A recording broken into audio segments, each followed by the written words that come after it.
नाशिकमध्ये आज पहाटेच्या सुमारास एका युवकाचा खून झाल्याची घटना समोर आली आहे.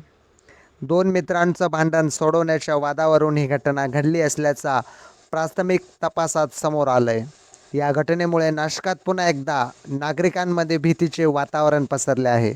या घटनेमध्ये जयवंत यशवंत पवार यांचा मृत्यू झाला असून घटनेनंतर आरोपी घटनास्थळावरून फरार झाले असून त्यांच्या शोधासाठी पोलिसांची विविध पथके तयार करण्यात आली असून विविध भागात पोलीस पथके रवाना करण्यात आली आहेत. किरकोळ वादाचं रूपांतर खुनापर्यंत पोहोचल्याची माहिती प्राथमिक तपासात समोर आली आहे.